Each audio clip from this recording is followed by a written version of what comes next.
ए रे वो देखी नाम प्रकाश सर के चला 2 महीना पहले कर लौंडिया लेके भागल रे बढ़िया गाड़ी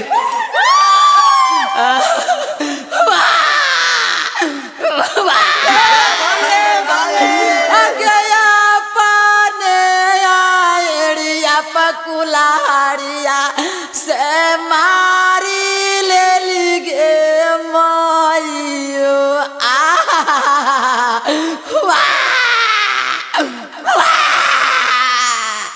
अगे बाबूजी के पैसा सब उड़ाई दिल गे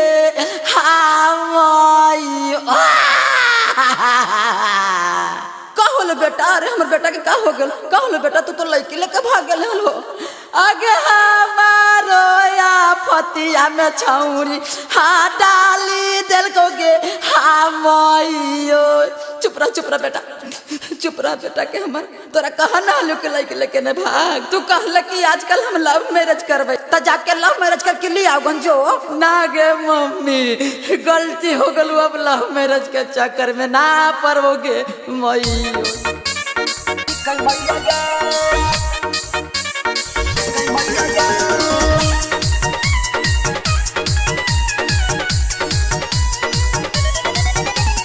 Mixed by Golu Gota।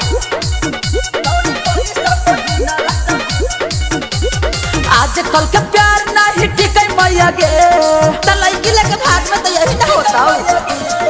आजकल के प्यार नहीं टिके मैया गे, आजकल के प्यार नहीं टिके मैया गे। छौड़ी रुपया पर छौड़ी पैसा पर छौड़ी गलिया पर दिन रात बिकै मैया गे। छौड़ी रुपया पर दिन रात बिकै मैया गे।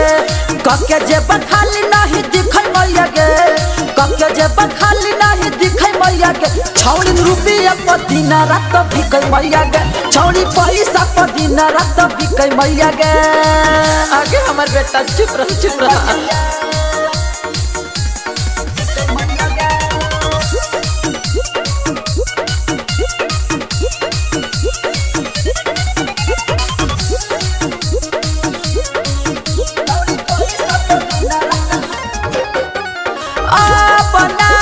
करबई मैया कवनो गलतिया खाइया तोहारो कसम।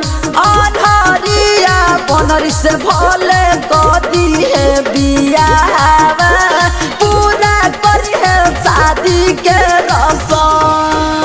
फसावे के तरीका सब सिखै मैया गे, WhatsApp Pay I love you लिखै मैया गे। छौड़ी पैसा पर छौड़ी रुपया पर छौड़ी पैसा पर दिन रात बिकै मैया गे। आज कल के प्यार नहीं टिकै मैया गे। यही से न कहली बेटा त कहल कि मैया डांटा है।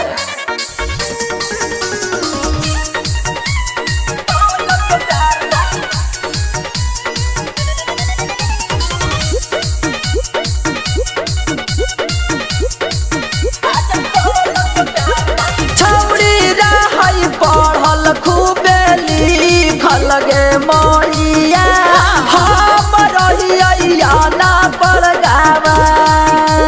हमरे कैसे से ओएसा कल कई होटल में जाई के फुकनी संग भेगलै फारा। ऊपर कसवा पर गाँव घर थुकै मैया गे, गोलुआ पर गाँव घर थुकै मैया गे। छौड़ी पैसा पर छौड़ी रुपया पर छौड़ी गलिया पर दिन रात बिकै मैया गे। आज कल के प्यार नहीं टिकै मैया गे।